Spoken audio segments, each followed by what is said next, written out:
उस मकसद को जहन में रखने का सबसे बड़ा जरिया जिक्रुल्लाह है, अल्लाह तबारक व तआला का। अगर कोई गलती, कोई गुमराही, कोई गुनाह, कोई जुर्म सरजद होता है तो वो इसी वजह से होता है कि बंदे अपने अल्लाह को भूल जाते। इसलिए हमें यह हुक्म दिया गया। और जैसा कि मैंने पहले भी अर्ज किया था कि जिक्रुल्लाह को अल्लाह ताला ने इतना आसान कर दिया है कि आदमी चलते फिरते भी, उठते बैठते भी, लेटे भी जिक्र कर सकता है। ना वुजू की शर्त है, ना बैठने की शर्त है, ना किबला रू होने की शर्त है। हर वक्त जबान के ऊपर अल्लाह का नाम रहे। जब आदत पड़ जाती है, अल्लाह तबारक व तआला हम सबको इसकी तौफीक अता फरमाए कि इंसान जब कभी खामोश है उस वक्त भी उसकी जबान अल्लाह के जिक्र से तर रहती। मैंने अपनी दादी साहिबा रहमतुल्लाह ताला अलैहा, जो यहीं हमारे इस कब्रिस्तान में मदफून है, वो हजरत गंगोही रहमतुल्लाह अलैह से मुरीद थी। हजरत कुतुबुल इरशाद हजरत मौलाना रशीद अहमद साहब गंगोही रहमतुल्लाह अलैह की मुरीदा थी। मेरे दादा भी हजरत मौलाना मोहम्मद यासीन साहब, जिनके नाम पर ये बाब यासीन है, वो भी दारुल उलूम देवबंद के हम उम्र थे। यानी जिस साल दारुल उलूम देवबंद कायम हुआ उसी साल मेरे दादा हजरत मौलाना मोहम्मद यासीन साहब रहमतुल्लाह अलैह की विलादत हुई। और हजरत हकीम उम्मत मौलाना अशरफ अली साहब थानवी रहमतुल्लाह अलैह के हम सबक थे, यानी साथ ही पढ़ा है और साथ ही पारे हुए हैं। हजरत गंगोही रहमतुल्लाह अलैह के मुरीद थे और उन्होंने अपनी अहलिया यानी मेरी दादी साहिबा को भी मुरीद कराया हुआ था। तो हम तो बचपन से ये देखते थे कि उनके हर सांस के साथ हम सुनते थे और सांस के साथ अल्लाह अल्लाह अल्लाह की आवाज आया करती। तो जब बंदा अल्लाह के जिक्र का इस तरह आदी बन जाता है तो उसकी हर नक्ल हरकत, उसके हर सांस में अल्लाह ताला की याद समोई हुई होती। और जितना ये जिक्र बंदा ज्यादा करेगा उतना ही अल्लाह तबारक व तआला का कुर्ब हासिल होगा, उतना ही उसके सामने आखिरत का ध्यान रहेगा। और आखिरत का ध्यान ही वो चीज है जो इंसान को गुनाहों से बचाती है और जो जराइम से बाज रखती है। तो इसलिए अल्लाह तबारक व तआला ने हमें यह हुक्म दिया है। और जैसा मैंने अर्ज किया था कि बहुत सी किस्में हैं जिक्र की, जिनमें से एक मैंने अर्ज किया था तिलावत कुरान। तो मैं इस तरह शुरू करता हूं, यानी आप हजरात की खिदमत में ये तजवीज पेश करता हूं कि जब आदमी सुबह को बेदार हो और नमाज फजर अदा करे तो नमाज फजर के बाद जो नमाज फजर के बाद की जो दुआएं, नमाज की जो दुआएं हैं वो तो अपनी जगह पर पढ़े। और तस्बीहात जो हैं सुभान अल्लाह 33 मरतबा और अल्हम्दुलिल्लाह 33 मरतबा और अल्लाहु अकबर 34 मरतबा पढ़े और दुआ करे। जो कुछ जब नमाज से फारिग हो जाए तो फिर चंद चीजों का एहतमाम और इल्तिजाम कर ले, जिसमें मुश्किल से 15-20 मिनट ही खर्च होंगे, इससे ज्यादा शायद ज्यादा अल्लाह ताला तौफीक दे तो और ज्यादा अच्छा है, लेकिन 20-25 मिनट से ज्यादा का काम नहीं है। सबसे पहले तो मैंने अर्ज किया था कि तिलावत कुरान करीम की तिलावत ये हर बंदा अपने जिम्मे लाजिम कर ले कि जब तक मैं कुरान करीम की कोई थोड़ी बहुत तिलावत नहीं कर लूंगा दुनिया के किसी काम में नहीं लगूंगा। अच्छा तो यह है कि पारा कम से कम रोजाना हो जाए, नहीं हो आधा पारा, पाव पारा। बहुत मशगूल आदमी है तो चाहे एक रुकू पढ़ ले, लेकिन तिलावत के बगैर कोई दिन खाली न जाए। इसी मर्तबा में अर्ज कर चुका हूं तिलावत के क्या फजाइल है और उसके ऊपर क्या अजर सवाब है और उसके क्या फवाइद है। दूसरे नंबर पर कुछ थोड़ा सा जिक्र तिलावत के अलावा वो ये है कि अगर 3 चीजों का कम से कम इल्तिजाम कर ले बंदा कि एक तस्बीह तीसरे कलमे की सुभान अल्लाह वल्हम्दुलिल्लाह वला इलाहा इल्लल्लाह वल्लाहु अकबर वला हौला वला कुव्वता इल्ला बिल्लाहिल अलिय्यिल अज़ीम, ये तीसरा कलमा है ना। ये तीसरे कलमे की एक तस्बीह पढ़ ले। दूसरे इस्तिग़फ़ार अस्तग़फ़िरुल्लाह अल-अज़ीम अल्लज़ी ला इलाहा इल्ला हू या अस्तगफिरुल्लाह रब्बी मिन कुल्लि ज़ंबि व अतूबु इलैह इस्तिग़फ़ार की एक तस्बीह। आप नबी करीम सल्लल्लाहु अलैहि वसल्लम से हदीस में मरवी है कि आपने फरमाया कि मैं 70 मरतबा इस्तिग़फ़ार करता हूँ रोजाना। 70 का लफ्ज उसी हकीकी आदत के लिए भी हो सकता है और तकदीर के लिए भी हो सकता है। अब आप अंदाजा कीजिए कि रसूल करीम सल्लल्लाहु अलैहि वसल्लम को अल्लाह तबारक व तआला ने अव्वल तो मासूम बनाया था। आपसे किसी गुनाह के सरजद होने का कोई एहतमाल ही नहीं, अल्लाह ने मासूम बना दिया, कभी गुनाह सरजद हुआ ही नहीं। लेकिन अल्लाह तबारक व तआला ने यह ऐलान फरमा दिया कि अगर कभी हो जाए तुमसे कोई गलती तो क़द ग़फ़रा लका अल्लाहु मा तक़द्दम मिन ज़ंबिका व मा तअख़्ख़र, तुम्हारे अगले पिछले सारे गुनाहों को अल्लाह ने पहले ही माफ कर दिया। यानी अव्वल तो गुनाह हो नहीं सकता, लेकिन जो बड़े लोग होते हैं जिनका मर्तबा बड़ा होता है तो बाज़ औक़ात उनकी छोटी छोटी मेरा गुनाह था उसको गुनाह समझ देते।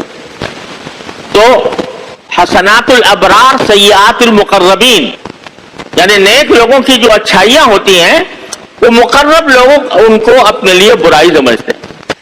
मसलन नेक लोग जो हैं वो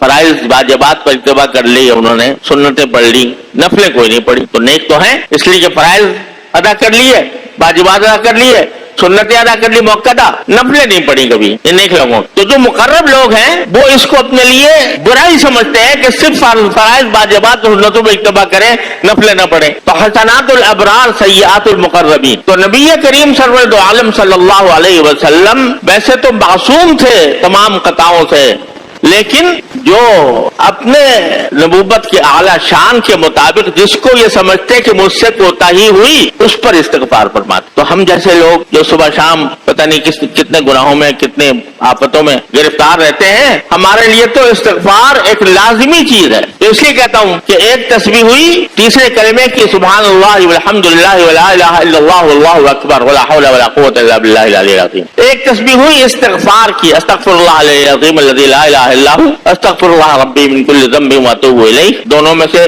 कोई एक कर ले या दोनों कर ले, एक तस्बीह। और एक तस्बीह दुरूद शरीफ, अल्लाहुम्मा सल्लि अला सय्यिदिना मुहम्मद व अला आलि सय्यिदिना मुहम्मद कमा सल्लैता अला इब्राहीम व अला आलि इब्राहीम इन्नका हमीदुम मजीद। सबसे अफजल दुरूद यह है जो हम तहियात में पढ़ते हैं। यूं तो दुरूद के बहुत से सीगे हैं और उलमाए किराम ने दुरूद शरीफ की सीगे यानी दुरूद शरीफ के मुख्तलिफ कलिमात जमा किए हैं अपनी किताबों में, लेकिन इस पर इत्तेफाक है कि सारे सीगों में सबसे अफजल सीगा दुरूद शरीफ का वो है जो हम नमाज में अत्तहियात में पढ़ते हैं। तो ये दुरूद शरीफ, ये 3 तस्बीहें हो, इनका एहतमाम कर लें। और चौथी बात ये कि उस वक्त अल्लाह तबारक व तआला की बारगाह में ये अर्ज मारूज करे, ये दुआ करे कि या अल्लाह आज का दिन शुरू हो रहा है और अब मैं दुनिया के मुख्तलिफ कामों के लिए निकलूंगा, तो ये मैं एक ऐसे मारखे में दाखिल हो रहा हूं, ऐसे कारजार में दाखिल हो रहा हूं जहां पर कदम कदम पर नफ्स और शैतान बहकाता है इंसान। तो अल्लाह मैं आपके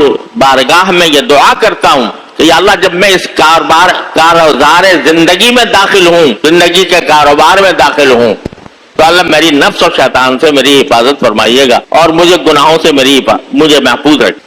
अपनी तरफ से ये नियत कर लो कि जो काम करूंगा अल्लाह मैं आपकी रजा के लिए करूंगा। इन्ना सलाती व नुसुकी व महयाया व ममाती लिल्लाहि रब्बिल आलमीन। अल्लाह मेरी नमाज भी आपके लिए, मेरी कुर्बानी भी आपके लिए, मेरी इबादत भी आपके लिए, मेरा मरना और जीना भी आपके लिए। ये नियत कर लो। मिनट का काम, मुश्किल से आधे घंटे का काम हो, कुछ ज्यादा लंबा चौड़ा मुश्किल भी नहीं है, इसका एहतमाम करें। तो ये जिक्रुल्लाह के ऊपर बंदे को आमादा करने के लिए, जिक्रुल्लाह के लिए तैयार करने के लिए ये बेहतरीन अमल है। तिलावत कुरान करीम, 3 तस्बीहात, अल्लाह ताला से दुआ और अल्लाह ताला से इखलास की भी दुआ और अपने अमल की दुरुस्ती के लिए भी दुआ। उसके बाद आप निकल गए कारोबार जिंदगी। ठीक है, जो अल्लाह ताला ने हलाल किया है वो सब आपके लिए हलाल है। तिजारत हो तो तिजारत हलाल है, मुलाजमत हो तो मुलाजमत हलाल है, काश्तकारी हो तो काश्तकारी हलाल है। जितने भी रोजी कमाने के जरिए हैं वो सब अल्लाह ताला ने हलाल किए। बस इतना हो कि पहली बात ये कि चलते फिरते उठते बैठते जबान पर कोई न कोई जिक्र रहे। यानी वो तो कर लिया अपनी जगह मामूल पूरा, लेकिन मामूल के पूरा करने के बाद भी चलते फिरते उठते बैठते जबान पर कोई जिक्र हो, सुभान अल्लाह, अल्हम्दुलिल्लाह, ला इलाहा इल्लल्लाह, अल्लाहु अकबर, इन कलिमात में से या दुरूद शरीफ, बस जो भी जबान पर आ जाए वो जबान उससे तर रहे, चलते फिरते उठते बैठते। देखो इसी को कुरान करीम ने उलुल अलबाब कहा है, यानी वो लोग हैं जो सही माना में अकल रख, सही माना कौन अकल रखते हैं? अकल भी, यह अलबाब का लफ्ज इस्तेमाल किया कुरान करीम ने, जो जमा है लुब की। लुब कहते हैं मगज को, जैसे बादाम के अंदर जो असल मगज होता है वो है असल मकसूद, छिलका मकसूद नहीं होता, तो वो मगज मकसूद होता है। अकल की भी एक जाहिर है और एक उसका मगज है अंदर लुब, वो अकल गहरी अकल यानी अकल का इंतहाई दर्जा, उसको लुब कहा जाता है। तो कुरान कहता है इन्ना फी खल्क़ि समावाति वल अर्ज़ि वख्तिलाफ़िल लैली वन नहारि लआयातिन लिउलिल अलबाब, इस आसमानों और जमीन की पैदाइश में और दिन के आने जाने में उसमें बड़ी निशानियां हैं उन लोगों के लिए जो खालिस, दकीक और अमीक अक्ल रखने वाले, गहरी अक्ल रखने वाले। वो गहरी अक्ल रखने वाले कौन है?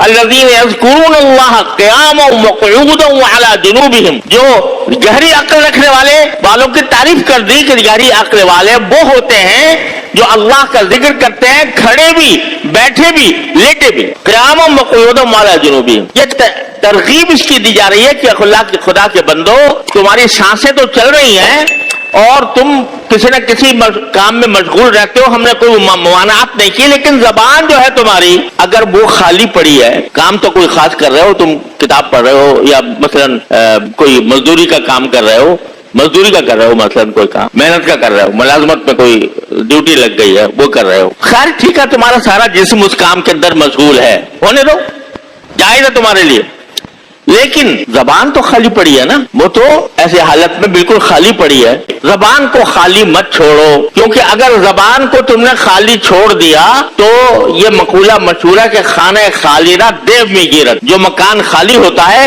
उस पर देव कब्जा जमा लेता है। अल्लाह के जिक्र की तरफ हदीस में रसूल करीम सल्लल्लाहु अलैहि वसल्लम से एक सहाबी ने पूछा क्या रसूल सबसे अफजल अमल कौन सा है? आपने मुख्तलिफ अमाल के बारे में फरमाया है, तो आपने जवाब में फरमाया कि यकून लिसानो का रत्बम बिज़िक्रिल्लाह, अफजल अमल यह है कि तुम्हारी जबान अल्लाह के जिक्र से तर रहे, हर वक्त जबान के ऊपर कोई ना कोई जिक्र रहे। और असल बात तो यह है कि जिक्र जबान से भी हो और दिल से भी हो, यानी दिल भी उसकी तरफ मुतवज्जह हो। लेकिन अगर मसरूफियत की वजह से, अफकार की वजह से, मशगूलियात की वजह से आदमी का दिल अपने कुछ काम में लगा हुआ है, वो काम की तरफ मुतवज्जह है और सिर्फ जबान ही जिक्र कर रही है, तो इसको भी बेकार न समझो। ये भी बड़ी करामत और बड़ी बरकत की चीज है, बड़ी फजीलत की चीज है कि कम से कम तुम्हारे जिस्म का एक उज़्व अल्लाह ताला की याद में मशरूफ है, अल्लाह ताला का जिक्र कर रहा है। तो ये तरतीब जो मैंने अर्ज की, अल्लाह ताला हम सबको अमल की तौफीक अता फरमाए। सुबह फजर के बाद सबसे पहले तिलावत, कम से कम 3 तस्बीहात और दुआ इस बात की कि जो मेरा दिन शुरू हुआ है उसके अंदर मुझसे कोई गुनाह सरजद ना हो, सब काम मैं आपकी रजा के मुताबिक करूं, और फिर चलते फिरते जिक्रुल्लाह जिस हालत में भी हो, जबान को ज्यादातर तर रखा जाए अल्लाह ताला के जिक्र से। तो ये काम कर लिया, मुदखल सिद्क़ व अखरिजनी मुखरज सिद्क़ वजअलनी मिन लदुनका सुल्तानन नसीरा। ये भी अजीब गरीब दुआ है। पहले इसका सादा मतलब अर्ज करता हूं, फिर उसकी थोड़ी हकीकत और उसका पस मंजर भी अल्लाह की ने तौफीक दी तो अर्ज करूंगा इंशाअल्लाह।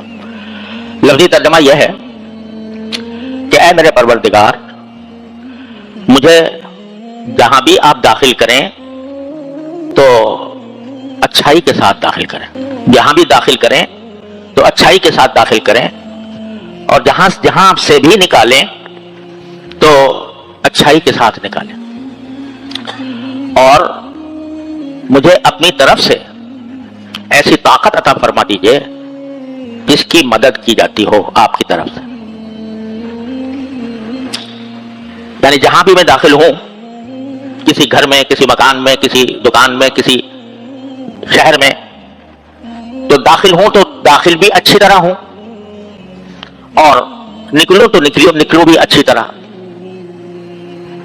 داخل ہوتے وقت بھی ایسی صورت ہو کہ میں آسانی سے اور بغیر کسی رکاوٹ کے اور بغیر کسی پریشانی کے داخل ہو جاؤں، اور نکلوں تو وہ بھی اس طرح نکلوں کہ جس مقصد کے لیے گیا تھا وہ مقصد میرا پورا ہو جائے اور نکلنے میں بھی کوئی دشواری پیش نہ آئے. اور مجھے اپنی طرف سے اللہ ایسی طاقت عطا فرما دیجئے کہ جس کے ساتھ آپ کی مدد ہو. طاقت تو عطا ہو گئی، لیکن اگر آپ کی مدد نہیں ہے، اگر آپ کی طرف سے توفیق نہیں ہے اس طاقت کو صحیح استعمال کرنے کی، تو وہ طاقت بیکار ہے. لہذا ایسی طاقت عطا فرمائیے کہ جس کے ساتھ آپ کی مدد ہو. اس دعا کا ایک خاص پس منظر ہے، میں بات میں عرض کروں گا، لیکن جو ظاہری مفہوم ہے وہ ایسا ہے کہ ہر انسان اپنی زندگی میں کہیں نہ کہیں داخل ہو رہا ہوتا ہے، کہیں نہ کہیں سے خارج ہو رہا ہوتا ہے. آدمی گھر میں داخل ہوا تو اس وقت بھی اس کو عافیت چاہیے، خیریت چاہیے، اچھائی چاہیے کہ جب گھر میں داخل ہو تو منظر اچھا نظر آئے، میرے گھر والے خوش خرم ہوں، عافیت سے ہوں. یہ چاہیے نہیں چاہیے جب آدمی گھر میں داخل ہو رہا ہو؟ جب گھر سے نکل رہا ہو اس وقت بھی اس کو عافیت چاہیے کہ نکلنے کے جب میں نکلوں، جس کام کے لیے نکل رہا ہوں تو وہ اچھائی کے ساتھ نکلوں، نکلنے میں بھی آسانی ہو، دشواری نہ ہو، جس مقصد کے لیے نکل رہا ہوں اس میں کامیابی ہو. اگر آدمی کہیں ملازم ہے اور اپنی ملازمت کی جگہ پر داخل ہو رہا ہے تو وہاں پر بھی اس کو ضرورت ہے اس بات کی کہ جب داخل ہو تو اچھائی کے ساتھ داخل ہو، یعنی اس کا ماحول درست ہو، اس کے لیے جو کام ہے، اس کے فرائض منصبی ہیں وہ ٹھیک طریقے سے بجا لائے. اس کی ضرورت ہے. جب نکل رہا ہے دفتر سے تو اس وقت بھی اس کو ضرورت ہے. مدرسے میں داخل ہو رہا ہے پڑھنے کے لیے، اسکول میں داخل ہو رہا ہے، کالج میں داخل ہو رہا ہے پڑھنے کے لیے، تو اس کو ضرورت ہے کہ میں جب داخل ہوں تو داخل ہونے کے بعد ایک داخلہ میرا آسان ہو جائے، صحیح طریقے پر جاؤں، صحیح وقت پہ جاؤں، اور جس مقصد کے لیے جا رہا ہوں پڑھائی، اس میں کامیابی ہو، اچھی طرح بات سمجھ میں آئے، یاد رہے. نکلے تو وہ بھی اچھائی کے ساتھ اس کو چاہیے کہ نکلے. ہسپتال میں داخل ہو رہا ہے علاج کے لیے تو کیا چاہیے کہ اچھائی کے ساتھ داخل ہو. وَإِنَّا إِلَىٰ رَبِّنَا لَمُنْقَلِبُونَ اللهم انت الصاحب في السفر وخلیفۃ في الاهل الى آخری. وہ تو دعائیں اپنی جگہ ہیں ہی، لیکن یہ ایک عام دعا ایسی ہے کہ جب بھی کہیں داخل ہو رہے ہو تو اللہ تعالیٰ سے داخلے کی اچھائی بھی مانگو اور وہاں سے نکلنے کی اچھائی بھی مانگو کہ جب میں داخل ہونے کے بعد نکلوں تو اچھی حالت میں نکلوں. یہ نہ ہو کہ اندر داخل ہوا اور پھنس گیا کسی مصیبت میں. تو اس لیے یہ ایک ایسی جامع اور عام دعا ہے کہ اس کو انسان کو اپنا وظیفہ بنانا چاہیے.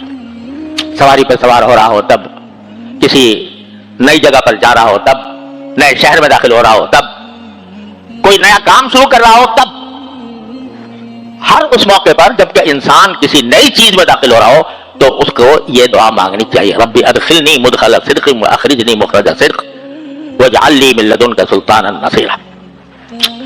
تو ایک تو یہ ہے کہ اچھی طریقے سے داخل ہوں اور نکلوں تو اچھی طرح نکلوں، اور آخر میں یہ کہ واجعل لی من لدنک سلطانا، مجھے اپنی طرف سے ایک طاقت عطا فرمائیے، قوت عطا فرمائیے. جب بھی انسان کسی جگہ پر جاتا ہے، داخل ہوتا ہے، تو اس جگہ پر داخل ہو کر فائدہ اٹھانے کے لیے کسی طاقت کی ضرورت ہوتی ہے، کوئی طاقت چاہیے.